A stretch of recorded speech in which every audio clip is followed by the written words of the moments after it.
La parole à Michel Desmurget, à qui vous venez de tendre d'ailleurs en quelque sorte la parole, donc je la lui cède tout de suite. Voilà.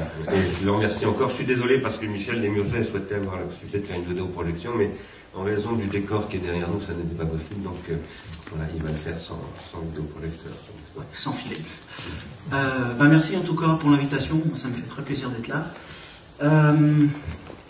J'ai pas la subtilité d'un philosophe. Si je vous dis que généralement un père militaire, vous me croirez rapidement. Je vais vous parler, moi, du rôle de l'environnement sur le développement intellectuel. Ça fait des décennies que les chercheurs et les psychologues ont établi que l'environnement a un effet massif sur le développement intellectuel. On appelle communément le développement de l'intelligence. Si vous élevez des animaux ou des êtres humains dans un environnement enrichi qui permet l'expérience, qui permet effectivement de faire des choses, de solliciter le système nerveux, eh bien ce système-là va se développer beaucoup plus efficacement. Alors on le verra à travers un certain nombre de résultats, un certain nombre de tests, résultats scolaires, QI, ce que vous voulez. On le voit aussi dans l'architecture même du cerveau, c'est-à-dire que le cerveau d'un animal stimulé ou le cerveau à l'inverse des petits-enfants qui ont été élevés dans des orphelinats, on voit des traces morphologiques du fait qu'il y a une sous-stimulation ou une bonne stimulation de l'environnement. Le cerveau est plus gros, le cortex, qui est la couche de cellules au-dessus du cerveau, est plus épais. Il y a plus de connexions, il y a plus de cellules. Donc ça, c'est des choses qu'on connaît depuis très longtemps. La question qui se pose, c'est quel est l'environnement optimal, ou à défaut, quel est l'environnement, quelles sont les caractéristiques d'un environnement qui ne permet pas ce développement-là. Je vais vous parler aujourd'hui, moi, de l'environnement numérique, qui est de plus en plus présent, des écrans. Ce que disait Marshall Gauchet m'a fait penser à des vieilles études de Art Risley, qui étaient deux psychologues qui ont été les fers de lance. Dans les années 50, Johnson, aux États-Unis, a lancé la guerre à la pauvreté. Et il y a eu plein de programmes extrêmement intéressants. C'est une littérature qui vaudrait une conférence à elle toute seule. Et Arthur Risley était dans les fers de lance de ce programme où ils ont essayé d'intervenir dans les écoles, ils ont essayé de faire des choses, de stimuler les enfants. Et ils sont arrivés à la conclusion que ça ne marchait pas. Que l'école, elle capitalisait sur ce que l'enfant avait développé par ailleurs, qu'elle ne pouvait pas, alors eux c'était lié au langage. C'était peut-être un peu extrême comme conclusion, mais leur conclusion c'était pour le langage, les heures que l'enfant va passer à l'école ne peuvent pas récupérer ou rattraper les millions de mots qu'il a ou n'a pas entendus dans sa famille pendant son développement. Et ils ont montré que la seule chose qui marchait, et qui marchait bien, mais qui a été abandonnée parce qu'elle coûtait trop cher, c'était non pas d'intervenir sur les enfants à l'école, mais d'intervenir précocement sur les familles, et d'envoyer des enseignants et d'envoyer des éducateurs dans les familles. Ça coûtait tellement cher parce qu'il fallait quasiment un enseignant pour 3 ou 4 familles. Mais voilà, le message qu'il nous donne, c'est que l'école, c'est un élément central. Mais si vous avez des enfants qui arrivent et qui n'ont pas les structures pour tirer profit de cet apprentissage ou de ce contexte scolaire, ça ne marchera pas. Je vous en ai quelques exemples au niveau de l'attention, du langage, etc. Donc voilà. D'abord, ce que je voudrais, donc je dis, je vais vous parler des écrans et du numérique. Ça sera un peu terre à terre, encore une fois. Je suis scientifique, donc j'essaye la politique, c'est pas mon truc.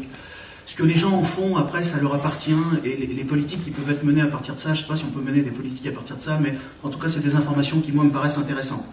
D'abord, les usages du numérique, c'est quand même extrêmement présent. Alors, il y a très peu de données en France, on s'aperçoit que quand on recoupe les données qu'on peut avoir en France avec celles qui sont plus larges aux États-Unis, en Allemagne, dans d'autres pays, c'est quand même assez proche. Donc là, c'est une étude qui montre que quand on regarde un peu les contenus numériques auxquels sont exposés les enfants, c'est 7 heures par jour. Si vous additionnez tout, donc vous additionnez les films, vous additionnez la musique qui est sur Internet, vous additionnez les contenus de la télévision, etc., c'est 7 heures par jour. Pour le dire différemment, si les gosses ils doivent dormir, 6 heures par jour c'est un minimum, c'est vraiment le minimum. Ça veut dire que, en durée de vie éveillée, ça va leur coûter 142 jours par an, quasiment 5 mois, 31 ans sur une vie. On va donner 31 ans sur une vie, 120 ans d'espérance de vie, à ces contenus-là. Donc il n'est pas étonnant que ça ait un impact. Pour en détailler quelques-uns très rapidement, je ne les ai pas tous pris, on ne va pas tous les prendre.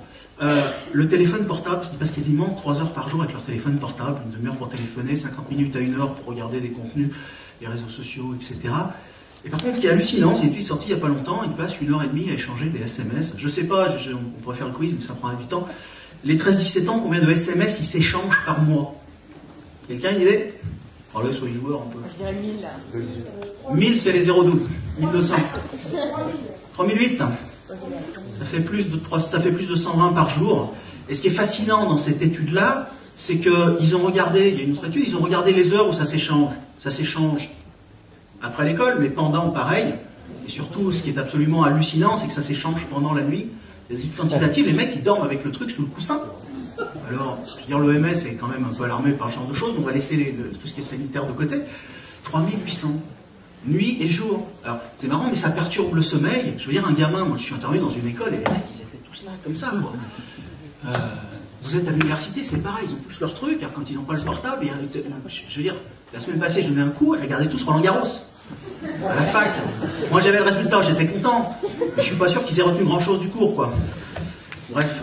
On a ensuite la télévision. Alors la télévision, on nous dit, ils ne la regardent plus. La télévision, elle a été désertée. Ça, c'est sûrement l'un des plus grands mythes. C'est vrai en France, c'est vrai aux États-Unis, c'est vrai partout. Là, on a les données médiamétriques, qui sont à peu près les données les mêmes que celles qu'on obtient aux États-Unis, en Allemagne. Les 4-14 ans, ça augmente régulièrement depuis des années. Depuis l'année passée, c'est encore pris 6 minutes. Ils sont à 2h20. Sans compter les DVD, les vidéos. Si on estime ça, ça veut dire qu'en gros, on regarde 2h, 2h45 de télé par jour. Ça veut dire qu'ils passent plus de temps devant la télévision, lycée sur une année, que face à leur instituteur. Encore une fois, pas étonnant que ça a un effet. Ça ne diminue pas, ça augmente. Les fameux digital natives, là, les 15, je leur ai montré ce truc du médiamat, les 15 de médiamétrie, les 15-34 ans, ils sont à 2h45. Et ça compte pas les trucs qu'ils ont dans leur poche, les portables, donc ça ne va pas s'arranger. C'est des consommations qui sont énormes. Donc il ne faut pas s'étonner que ces consommations énormes aient un effet. Alors, juste après avoir dit ces quelques mots, sur les influences. On va prendre, il y a eu beaucoup d'études, la plupart des études qu'on a et qui ont du recul, c'est des études sur la télévision. On commence à avoir des études sur les jeux vidéo. Internet, on en a peu, parce que c'est relativement récent, et les chercheurs, ils sont un peu lents du neurone, donc ça prend du temps, et puis il faut des données, et puis il faut pouvoir suivre les gamins, donc c'est difficile. Sur la réussite scolaire, on nous parle souvent de PISA. Je vous ai pris des études qui étaient... Alors, j'ai pas choisi les études qui sciemment montraient ce que je voulais dire, c'est représentatif de ce qu'on trouve dans la littérature. Quand on évite Oui Oui Magazine ou Femmes Actuelles, c'est ce qu'on trouve.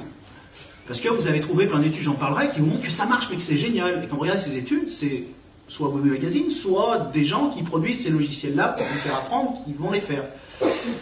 Donc une étude PISA qui a été reprise en Allemagne, donc je vous livre le titre, en français, rassurez-vous. Les perdants de PISA sont victimes de leur consommation médiatique. C'est-à-dire qu'ils ont observé qu'ils avaient des hétérogénéités dans la population et que, par exemple, les garçons travaillaient moins bien que les filles. Dans certains bleds du Nord, ils travaillaient mieux que dans certains bleds du Sud, etc. Et ils se sont demandé ce qu'ils pouvaient rendre compte de ces hétérogénéités, qui étaient quand même assez étranges. Les garçons travaillent moins bien que les filles, c'est une folie quand même. Et donc, je vous livre la conclusion de leur étude. Ils ont trouvé un facteur. Et le facteur pertinent qui expliquait tout ça, il est là. Plus les élèves passent de temps à consommer des médias, et plus les contenus de ces médias sont brutaux, plus les résultats scolaires chutent. C'est une étude PISA, donc c'est pas un truc fait par un psychopathe notoire quelque part. Une deuxième étude PISA, alors celle-là elle est intéressante, parce qu'elle est un peu plus ancienne, elle a été publiée en 2005. Cette étude est intéressante parce que les gens sont montés au créneau, notamment un rapport parlementaire, pour me dire regardez, c'est génial, on voit que les enfants qui ont des ordinateurs, ils sont meilleurs à l'école. Quand même quelques chercheurs qui sont pas, qui ont été regarder ça d'un peu près et qui se sont dit oui, mais les enfants qui ont des ordinateurs chez eux et qui sont c'est des enfants qui sont de classe sociale favorisée et c'est des enfants qui sont de facto dans les meilleures écoles, donc il va falloir prendre ça en compte. Et on a des outils statistiques pour faire ça qui permettent en gros de rendre à César ce qui revient à César et donc de regarder le poids du milieu socio-culturel, le poids de l'école et le poids des ordinateurs. Je vous livre les résultats de cette étude PISA, que j'ai fait en français. Lorsque l'on contrôle de manière extensive pour les caractéristiques familiales et les caractéristiques de l'école, la relation devient négative pour les ordinateurs domestiques et non significative pour les ordinateurs scolaires. Ainsi, la simple disponibilité d'ordinateurs à la maison semble détourner les étudiants d'un apprentissage efficace. Ils auraient pu rajouter, le fait d'en avoir à l'école, ça sert à rien. C'est ce que montre l'étude. Donc, on va y revenir un peu. Alors, encore une fois, les gens disent que je suis extrémiste, mais c'est encore une fois les données, c'est ce que montre la littérature. Je vais continuer là-dessus. Ils ont fait aux États-Unis, ils ont beaucoup plus de recul que nous. Ça fait des années qu'ils investissent des millions et des millions et des millions de dollars pour câbler leurs écoles et y mettre des ordinateurs. Et voilà, on commence à avoir des résultats. Donc en Arizona, ils se sont aperçus que c'est les écoles dans lesquelles ils avaient dépensé le plus pour les ordinateurs et les softs que les résultats scolaires des enfants avaient le moins augmenté. Dans le district de New York, si vous voulez, j'ai les références, j'ai tiré à votre disposition, dans le district de New York, ils se sont aperçus que ça leur coûtait tellement cher pour un résultat tellement inefficace, voire délétère, qu'ils ont décidé dans un grand nombre de districts de virer les ordinateurs et de mettre des enseignants. C'est mieux. Voilà. Une étude du département américain de l'éducation, il y a plein de software, on nous dit ceux-là ils sont géniaux, ça marche et tout, et puis donc ils ont repris ça, ils ont regardé, ils se sont aperçus, ils en ont testé 10. 5 pour les maths, 5 pour le français, et ils se sont aperçus qu'il n'y en a aucun qui avait un impact positif sur l'apprentissage. Donc, software éducatif qui était développé, qui était déjà dans les écoles, ils en ont trouvé un qui avait un impact marginal. Alors effectivement, avec des statistiques un peu molles, on arrivait à le sortir. Et juste pour que vous ayez un ordre d'idée, si vous divisez la population en 100 parties, ce qu'on appelle des percentiles, vous augmentiez, le gamin qui était 100, il passait 104. Ou le gamin qui était 4, il passait 8. Donc c'était 4 percentiles de décalage. Donc l'effet de ce truc-là, qui était ce qui marchait le mieux, c'était 4 percentiles. Miraculeux, les gens vous ont dit, miraculeux. Et puis ils se sont dit, mais ils ont fait une autre étude et ils ont regardé qu'est-ce qui se passe quand on forme les enseignants. Et donc ils ont pris un certain nombre d'études et ils se sont aperçus que c'était en moyenne 49 heures de formation pour les enseignants. C'est pas énorme, 49 heures. C'est du boulot, mais c'est pas énorme. Et 49 heures de formation pour les enseignants, c'est 21 percentiles de gagné. Voilà. Donc, alors ça c'est plus... je vous livre ça, on rentrera un peu après dans les mécanismes, mais je voudrais quand même revenir un peu sur cette idée que c'est parce qu'il y a un ordinateur que c'est génial et que ça marche super bien et qu'on va faire de nos gamins des prix Nobel dans tous les coins. Ma mère disait, pauvre femme, elle était allemande, elle avait des défauts, mais elle disait, si tu veux savoir ce que pensent les gens, regarde pas ce qu'ils écoutent ou écoute pas ce qu'ils racontent, regarde ce qu'ils font. Et une recherche, alors elle est rigolote, mais dans la Silicon Valley, il y a beaucoup d'industries numériques, ils ont vu qu'il y a certaines écoles, les écoles Montessori notamment, où il n'y a pas d'ordinateur. Ils n'en veulent pas, il n'y a pas de numérique. Et il y a une surreprésentation des cadres supérieurs de l'industrie du numérique. C'est un peu comme le gars des Simpsons, le gars que j'ai oublié son nom, pardonnez-moi, mais qui interdisait à ses enfants de regarder les Simpsons. C'est un peu comme les industriels du tabac dans les années 60, c'est maintenant documenté, qui expliquaient aux autres enfants c'est bien, c'est pas, mais qui surtout empêchaient leurs enfants de le faire. Donc ces gens-là, ça se met dedans. Et je vais être un peu grossier, ça sera la seule fois, je vous promets. Et après, je recommencerai, mais c'est pas moi, je me cache. C'est Bill Joy qui est le fondateur de Sun Microsystems. Une grosse boîte, le gars, il est quand même relativement cortiqué. Et quand on lui a demandé ce qu'il pensait de toutes ces industries numériques, du développement et de tous ces TIS et ce genre de choses, je vous livre sa réponse. Vous ne m'en voulez pas pour le gros mot. Si j'étais en compétition avec les États-Unis, j'adorerais que les étudiants avec lesquels je suis en compétition passent leur temps avec ce genre de merde. Au moins c'est clair. Voilà. Alors, passer ces études un peu plus amusantes, il y a quand même des études un peu plus documentées, même si les études PISA sont documentées. Il y a des effets qui sont transversaux aux écrans, qui ne dépendent pas du contenu. La télévision, par exemple. Ils ont suivi de façon obsessionnelle des gamins, c'est compliqué. Je vous garantis que c'est compliqué pendant 25 ans. Ils ne les ont pas lâchés. Ils ont pris une cohorte, c'était plusieurs milliers d'enfants, ils ne les ont pas lâchés pendant 25 ans.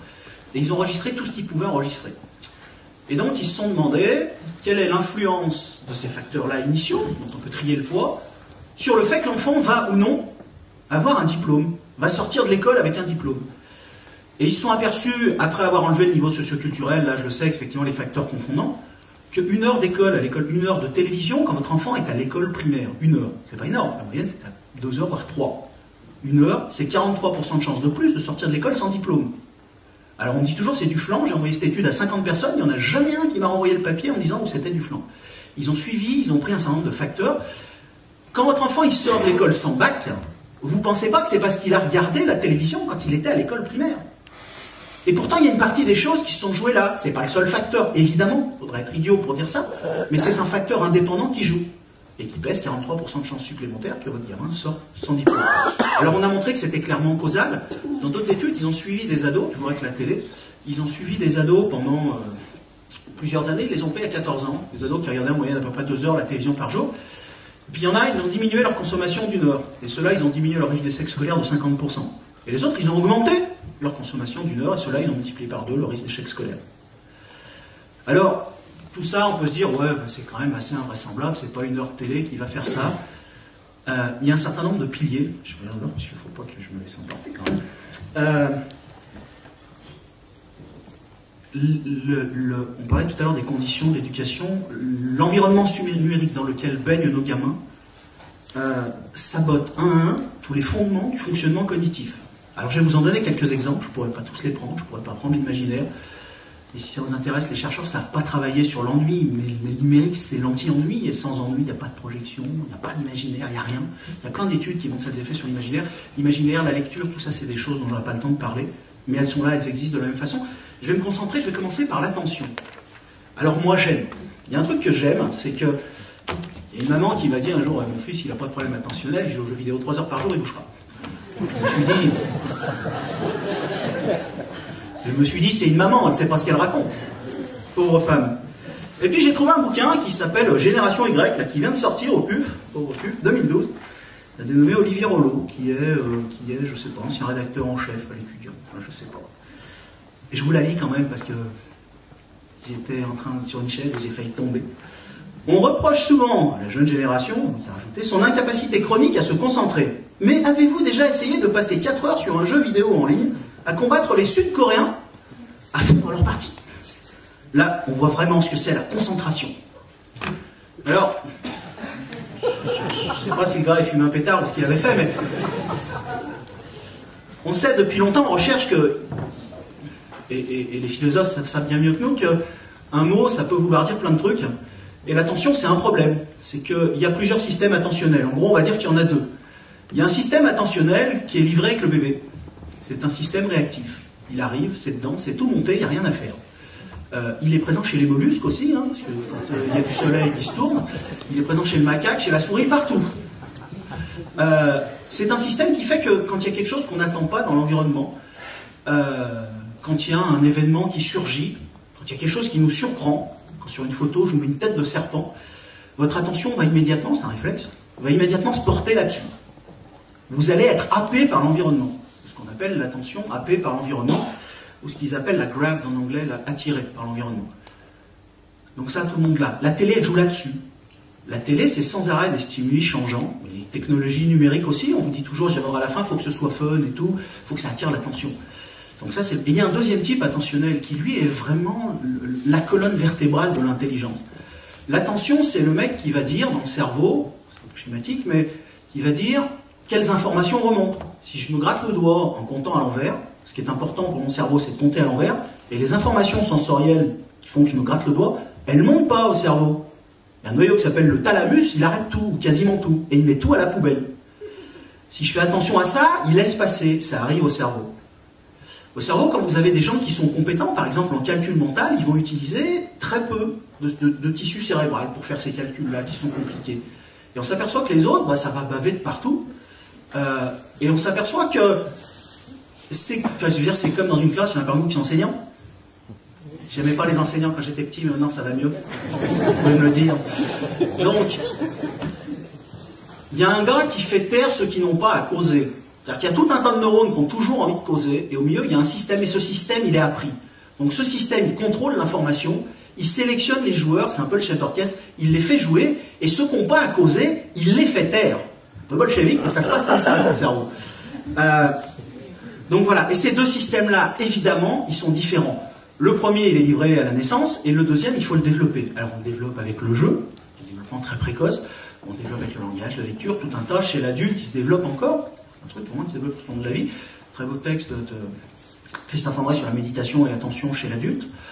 Donc voilà, et quand on regarde les faits, alors quand les gens vous parlent d'attention, ils vous disent c'est bon le numérique pour l'attention, ils parlent du premier type attentionnel, le type réflexe, ils ne parlent pas du deuxième. Et le deuxième, quand on regarde l'attention, quand on fait des tests vraiment attentionnels, c'est des gamins qu'on a suivis pour la télévision. On commence à avoir des résultats pour les jeux vidéo, c'est à peu près les mêmes, voire un peu pire. Donc, 1 heure, je vous les livre comme ça, hein, 1 heure de télévision par jour à 3 ans, vous remenez à 8 ans, et les troubles attentionnels, les risques de troubles attentionnels sont multipliés par 2. Vous prenez des gamins entre 5 et 11 ans, vous regardez leur niveau attentionnel, donc ça ne vient pas des troubles d'avant, il n'y a pas encore d'études qu'on regardait tout au long de la vie, mais ça va venir. Et puis vous revenez les voir 2 ans ou 3 ans après, quand ils ont 13 ans, et c'est 50% de chances supplémentaires d'avoir des troubles. Et puis vous le refaites encore un coup quand ils ont 14 ans jusqu'à 16 ans, c'est 45% de chances supplémentaires. Donc tout au long de la vie, l'attention elle va se dégrader. Et juste un chiffre, des troubles attentionnels à 16 ans, vous multipliez les risques d'échec scolaire par 4. Je veux dire, un gamin qui n'a pas cette architecture attentionnelle, qui ne se développe pas ou peu, et qui se développe beaucoup en dehors de l'école, c'est un gamin qui ne peut pas fonctionner. Point. Alors, Il y a des effets de court terme sur la télévision le matin. Oh, c'est pas grave, allez, tu peux regarder avant d'aller à l'école. C'est un réflexe. Mettez un gamin devant une télévision le matin, c'est un réflexe, c'est pas fait pour marcher constamment. Ça lui suce la moelle de l'énergie cérébrale. Ça lui suce les ressources cérébrales. Et quand il arrive, vous avez une coquille vide, il faut attendre que la pile elle se recharge pour pouvoir le faire bosser. Alors ça paraît un peu abstrait comme ça, mais ils ont fait une étude où ils ont montré à des gars 9 minutes de film un peu speed, là, un peu violent, avant de les envoyer faire des tâches qui s'appellent exécutives. Donc la tour d'Hanoï, je ne sais pas si y en a qui connaissent, des puzzles, des trucs comme ça, des trucs que font les psychologues et les scientifiques quand ils s'ennuient. Et on s'est aperçu que 9 minutes, ça suffisait à délabrer très significativement les compétences des enfants. Donc faites-leur faire une tâche cognitive, montrez-leur avant 9 minutes d'un contenu un peu speedant, et ça ne sera plus du tout les mêmes gamins. Alors, je voudrais juste dire un mot sur le mythe du multitasking. J'aime le multitasking, vous pouvez vous en douter. Il y a un texte magnifique de Michel Serres, j'adore Michel Serres, mais voilà, qui s'appelle Petite Poussette. Il y a une réponse à ce texte qui s'appelle Pauvre Poussette sur le site de Sauver les Lettres, vous pouvez la voir. Alors Michel Serres nous explique plein de choses, il me dit maintenant les gamins c'est génial parce qu'ils peuvent manipuler plein d'informations à la fois. En fait, ils ont un nouveau cerveau. Nos enfants sont des mutants, il y a des ados ici, des X-Men. Voilà. Et donc, nous on est des bovins parce qu'on sait faire qu'une chose à la fois. Surtout nous les hommes, c'est ce que vous diront les femmes. Mais les enfants, plus du tout, même les garçons, ils savent tout faire en même temps. Alors, il y a eu des études sur le multitasking quand même, on s'est un peu intéressé à ça. Le message, le seul qu'il y a à retenir, c'est que le cerveau, il ne sait pas faire deux choses en même temps. Le cerveau, il est bourrin. Il fait une chose, et puis il y a une partie en avant du cerveau, une petite aire là, un peu le dispatcher, qui maintient les informations de la deuxième tâche. Donc le cerveau, il marche en séquentiel. Il ne fait pas tout en même temps. C'est-à-dire qu'il fait la première tâche, mais en même temps, il garde les informations liées à la deuxième, puis après, il fait la deuxième. Puis il revient à la première, mais vous piquez la majeure partie des ressources cérébrales pour maintenir les informations liées à la première tâche pendant que vous faites la deuxième. Il y a eu des études spécifiques où les gamins vous disent « Oh putain, moi, si j'ai pas MSN ou mes réseaux sociaux, quand je fais mes devoirs, je peux pas. Il me faut de la musique et il me faut la télé. » Je sais pas si les vôtres vous le disent, mais moi la mienne, elle commence. On va dire que ça se passe mal. Et donc, toutes ces études ont montré que c'était pas vrai, que plus ils font de choses en même temps, et plus la performance est dégradée, même s'ils prennent plus de temps pour la faire. Ils prennent plus de temps, et en plus, c'est dégradé. Alors, au niveau physiologique, vous pouvez mettre les gamins ou les adultes ou les ados pas les gamins d'ailleurs, les ados, les adultes, dans des IRM et leur faire plusieurs tâches en même temps et leur faire apprendre des choses simples. Et les mécanismes de mémorisation sont altérés. Vous retenez moins bien, c'est plus superficiel, vous avez du mal à y accéder et c'est beaucoup moins généralisable. Donc le multitasking, c'est délétère à la mémorisation. Et puis, plus vous prenez des gamins qui ont tendance à multitasker, une grande étude partie en PNAS, plus ils ont des troubles de l'attention, plus ils ont tendance à être distraits, et puis surtout, quand ils font deux tâches qu'ils ne connaissent pas, plus ils ont de mal à faire deux choses en même temps. Des fois, vous êtes obligés. Et bien, plus ils sont soumis à ce régime-là, plus ils deviennent effectivement sensibles et susceptibles à l'extérieur, et moins ils ont de facilité à le faire. Donc vraiment, le multitasking, c'est un mythe et c'est une catastrophe pour le développement de l'intelligence. Le langage, après, je passe vite. Alors, le langage, c'est intéressant. Ces nouvelles technologies, je l'ai dit, je vous ai parlé surtout de la télévision, mais c'est pareil sur les jeux vidéo. C'est pareil sur ces SMS qui s'envoient pendant qu'ils sont censés faire d'autres tâches. Et il y a un deuxième pilier du fonctionnement cognitif. L'étude de Harter Isler a montré que si vous voulez prédire la réussite scolaire d'un enfant à 9 ans et son QI, il y a une chose qui marche super bien, il n'y a pas besoin de se compliquer la vie. Vous allez dans la famille, quand il a 3 ans, et vous comptez le nombre de mots qu'il entend. Et le nombre de mots qu'il entend vous permet de prédire la suite. Parce que le développement du langage, c'est quand même un pilier du développement de l'intelligence. On pourra y revenir. Alors, il y a un test aux États-Unis qui s'appelle le SAT Score, qui est un test que tous les étudiants passent. Voilà, donc avant d'entrer à l'université, donc ceux qui sont très bons vont dans les très bonnes universités, ceux qui sont moyens vont dans les universités moyennes, et ceux qui sont mauvais, comme c'est les États-Unis, ils vont dans les universités publiques perdues au fin fond de l'Arizona ou je ne sais pas où. Et il s'est passé une chose un peu étrange, c'est que ce SAT Score, il était relativement stable, à 550 points, jusque dans les années 70. Et puis là, en 7 ans ou 6 ans, il s'est effondré, il a perdu 10%. C'est énorme pour un test standard. C'est comme si en 5 ou 6 ans, nos gamins, ils passent de 100 de QI, qui est la médiane, à 90. Et après, ça s'est de nouveau stabilisé, ça bouge plus. Je sais pas, je peux vous faire passer le truc si vous voulez. Vous verrez. Et les gens se sont demandé, mais qu'est-ce qui s'est passé? Alors ils ont essayé tout un tas d'hypothèses, certaines un peu sulfureuses. Les femmes sont entrées à l'université, c'est les noirs, c'est les hispaniques, ils ont changé les bouquins, tout ça, ça marchait pas. Je sais, pour les femmes, c'est étonnant, mais ça marchait pas non plus. Et donc, il y a une psychologue qui a dit, mais qu'est-ce qui s'est passé, c'est un test verbal, c'est un score verbal, qu'est-ce qui s'est passé quand ces enfants ont appris le langage? Et elle a corrélé, la télévision, elle est rentrée dans les familles aux États-Unis extrêmement vite.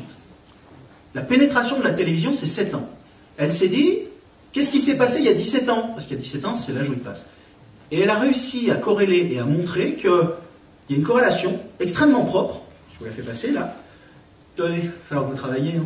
Je suis désolé. Hein.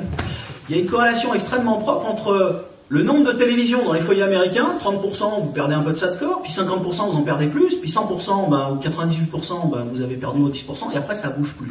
Le seul facteur qui explique cet effondrement, c'est la présence de la télévision. Comment ça peut s'expliquer? C'est confirmé par un certain nombre d'autres études qui montrent que ces soi-disant contenus éducatifs qu'on donne aux gamins, j'ai une voisine qui est psychopathe, et elle achète des trucs, la Baby Einstein, tout ça, pour Albert, à ses enfants pour qu'ils apprennent, et... 1 heure de contenu, de ce genre de contenu-là, 1 heure entre 8 et 16 mois qui est censé leur apprendre le langage, et c'est 10% de lexique en moins. 10% c'est énorme à cet âge-là. Et pour le rattraper, c'est compliqué. 2 heures de télévision par jour, mais la télévision du tout venant, là, la télévision pour les enfants, T'es fou et compagnie, ce genre de trucs, et vous multipliez par 3 les risques que votre enfant souffre de développement du langage. Si vous l'avez mis devant la télévision avant 1 an, dans le cas, dans la majorité des familles, même si c'est pas 2 heures par jour, même si c'est de façon chronique, 10 minutes par jour, c'est plus par 3 mais par 6 que vous multipliez les risques d'occurrence de troubles du langage. Pour des raisons assez simples, d'abord la télé ne nous apprend pas de mots quand on est tout petit. Et quand on est grand non plus, parce qu'il faut un langage qui aille à 5 millions de personnes à la fois, donc c'est forcément un langage relativement simple, ça a été montré, mais chez le tout petit, alors il y a des études, on ne peut pas en parler, mais il y a des enfants muets, enfin des enfants dont la mère était muette, qui n'ont eu pour seule entrée auditive que la télévision, et qui n'ont pas appris à parler du tout. C'est des cas un peu extrêmes. Ils ont fait des études avec des listes de mots, et ils ont pris ces logiciels-là, qui est censé... Il y a un problème, c'est que on est très fort, nous les humains, c'est pour ça que les instits, je sais, j'avais repéré ça quand j'étais petit, je le savais déjà, ils savent très bien quand on regarde sur la copie du voisin. Et on est très fort pour regarder l'axe du regard du voisin. Et c'est ce que fait la mère. Si le bébé regarde la bouteille, la mère elle dit bouteille. Le logiciel, lui, il s'en tape. Et les saccades chez l'enfant, c'est très long. Donc s'il regarde la bouteille, ça va bien. Mais s'il regarde le micro, il entend bouteille. Et le coup d'après, il entend table. Vous m'étonnez que ça lui fasse des yaourts dans le neurone. Et qu'à la fin, il n'en a pas de moi. Ça ne peut pas marcher, un truc pareil. Vous avez aussi un deuxième facteur qui ne marche pas, c'est les interactions. Et ça, c'est le facteur qui pèse le plus lourd, c'est les interactions intrafamiliales. Les gens, ils parlent dans une famille. Un gamin, il joue avec son père, ou il joue avec sa mère, ou il joue avec ses frères et sœurs. Si vous mettez une télé allumée dans une famille, que les gens ne la regardent pas, mais ça peut être une télé d'arrière-plan que les enfants ne regardent pas, les gens vous disent « Oh, moi je rentre chez moi, j'ai besoin du bruit, tac, je mets la télé. » Vas-y. En France, la moyenne de télé allumée dans le foyer, allez, soyez joueurs. Il n'y a pas qui la regarde, après maman, après les enfants, tout ça. 6 heures. 6 heures. 1 heure de télé, c'est 7% de mots en moins entendus par l'enfant, entendus prononcés. Ça veut dire que l'enfant, il entend quasiment 40% de mots en moins. Enfin, plus de 40%, 42%. Et ces entrées-là, je vous rappelle que le nombre de mots, c'est un prédicteur extrêmement important du développement du langage. L'enfant est moins sollicité à parler, moins sollicité à faire. Et ça, c'est des troubles qui sont, en grande partie, c'est un test-là qui montrait, irréversibles. 40% de mots en moins, c'est énorme. Dans les études qui ont regardé le niveau, socio-culturel et le langage, les inputs langagiers, alors, avec 40% de mots en moins, vous passez d'un milieu favorisé, voire très favorisé, à un milieu défavorisé. Tiens, messieurs, je ne sais pas s'il y en a parmi vous qui sont papas, mais 40% de mots en moins, ça veut dire que vous supprimez quantitativement tous les mots dits par papa, qui devient du coup muet. Il fait plaisir à maman, mais ça n'est que théorique. 40%, c'est énorme. C'est comme si vous viviez avec un mari muet. Tous les mots qu'il dit à son enfant, ils n'existent plus. C'est de cet ordre-là. Donc évidemment que ça agit profondément sur le développement du langage. Ah, la motivation. On en a parlé tout à l'heure, la façon d'apprendre le savoir, le désir du savoir, le goût pour le savoir. Il faut que tout soit fun. Ça, c'est le nouveau truc. Je ne sais pas s'il y en a pas d'autres qui ont lu le rapport Forbes. C'est extraordinaire, cette technologie numérique, on va passer sur les petits détails, mais franchement, le numérique, c'est génial, parce que c'est fun. Ça amuse les enfants, c'est super fun. Et Moi, je suis dans un labo de recherche, on voit des gamins arriver, là, ils viennent en 3e, et pour eux, la recherche, c'est pas sorcier, c'est fun. Donc au début, on ne savait pas quand on les voyait arriver. Ils s'attendaient à ce que ça s'allume de partout, tout ça, que ça saute dans tous les coins, qu'il y ait des expériences qui fassent cheat avec des volcans. On a eu du mal à leur expliquer que la recherche, c'était 99% du temps à la bibliothèque, 1,5% à causer avec les copains à la machine à café, parce qu'on est un fonctionnaire, et puis le reste du temps, c'est pas drôle, parce qu'il faut faire les stats, sortir les données, enfin bref, c'est un cauchemar. Donc vous vous marrez 0,01% du temps dans la recherche, et dans plein de boulot. Donc il y a des choses qu'on ne peut pas appréhender de façon rigolote. Alors on peut appréhender plein de choses de façon amusante comme l'enfant. On est certain à penser que cette capacité-là, ce goût de l'effort, ou cette capacité ou cette aptitude à l'effort, elle se développe aussi pendant l'enfance, et il y a des études qui le montrent, sur la télévision et sur les outils numériques, les jeux vidéo. Par exemple, ils ont montré que ce qu'ils appellent le goût de l'effort, la capacité, alors il y a plein de tests qui étaient rigolos, mais par exemple, un enfant, vous lui filez un texte à lire ou un puzzle à faire, et puis il manque une pièce dans le puzzle, il faut qu'il aille chercher la pièce qui manque. Ou alors il y a un mot qu'il ne comprend pas, il faut qu'il aille demander à un adulte. Plus on regarde la télévision, moins ils ont tendance à le faire, parce que c'est pas fun et ça demande un effort. Voilà, et moins les enfants sont habitués, donc il y a des choses qui se jouent là de façon assez précoce. Et alors dans ces trucs du fun,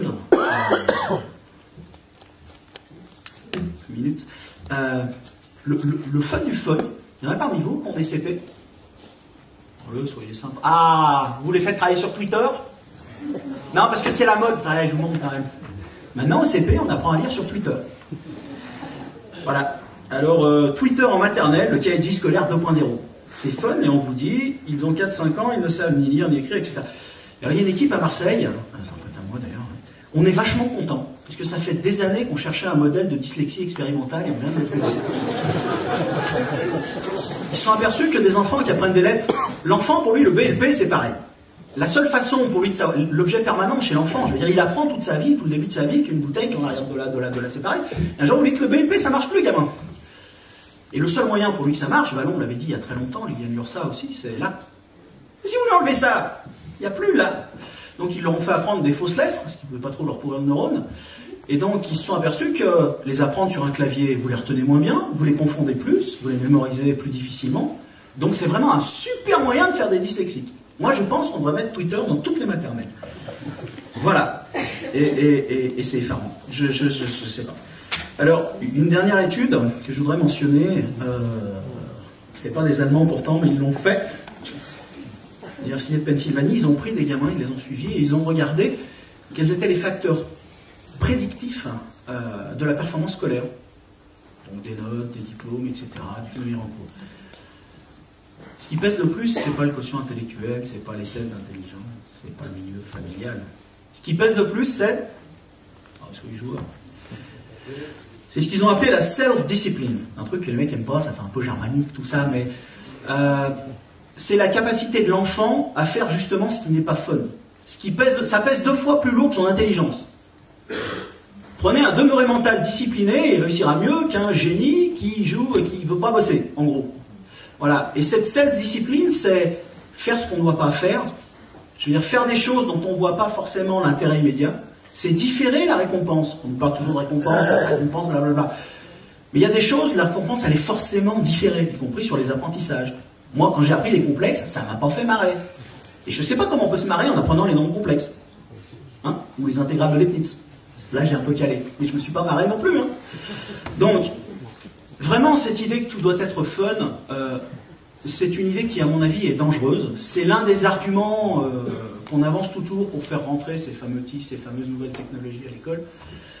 Et je pense qu'il y a des choses l'enfant doit apprendre à une certaine rigueur, un certain goût de l'effort, cette récompense différée, etc. Il y a une chose intéressante par rapport à ça. On nous parle souvent du trouble de l'hyperactivité avec déficit de l'attention. Il ne suffit pas qu'il soit hyperactif parce que pour vendre de la Ritaline, il faut qu'il y ait de l'attention dedans. Vous avez un très bon article de François Gonon et Bruno Harley là-dessus, si ça vous intéresse.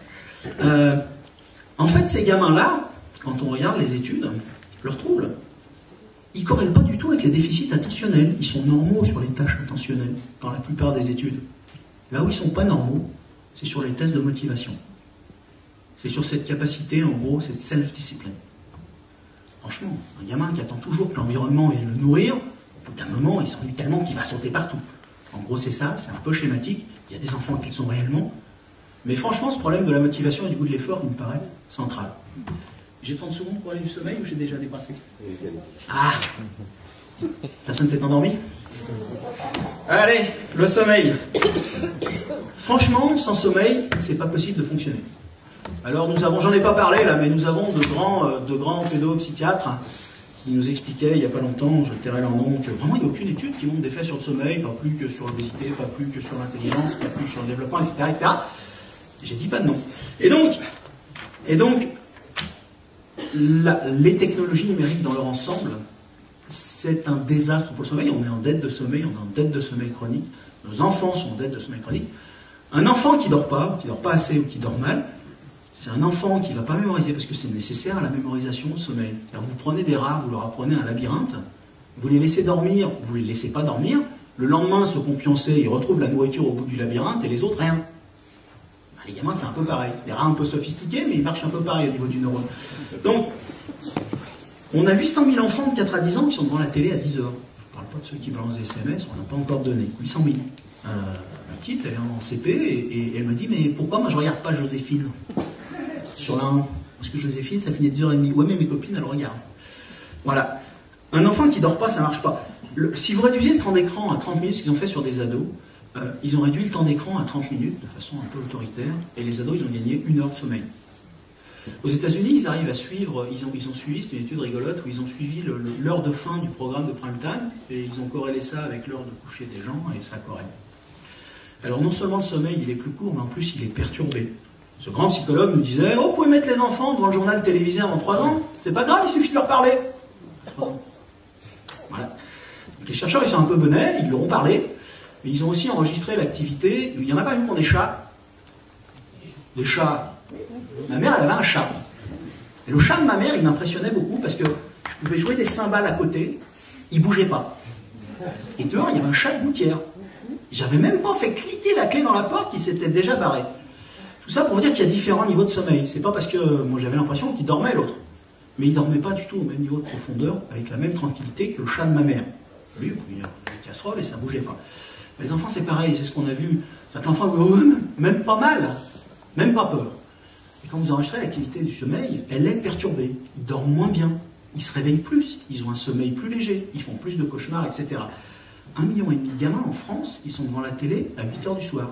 2 familles sur 3, c'est les chiffres du Crédoc, alors c'est peut-être plus tout à fait ça maintenant parce que c'est des chiffres anciens du Crédoc, et qui mangent devant le JT. Un gamin devant le JT, c'est une folie. Alors, il y a des études là-dessus. Sur les attentats du 11 septembre, ils ont fait une grosse cohorte dans la région de Philadelphie, et ils se sont aperçus que 35% des gamins avaient des syndromes de stress, mais palpables après les attentats. De l'anxiété, du mal à dormir. Certains ont été internés dans des services de psychiatrie, pas beaucoup, mais certains. Mais beaucoup ont eu des syndromes, des résultats scolaires en baisse, des problèmes d'attention, etc. Donc ils se sont dit, mais d'où ça vient? Ils ont corrélé ça avec l'exposition au JT, et ces enfants étaient précisément ceux qui avaient été exposés à ces images. Évidemment que les parents leur avaient parlé, mais il y a des choses qui passent en dessous de ces filtres-là. Donc voilà, donc ces médias-là, alors c'est pareil pour les jeux vidéo excitent le système avant de dormir, c'est des jeux vidéo violents, etc. Donc il faudrait, c'est vraiment une grosse littérature, mais les données sont écrasantes pour montrer que ces médias numériques ont un effet très délétère sur le sommeil. Voilà, je suis désolé. Merci. Voilà.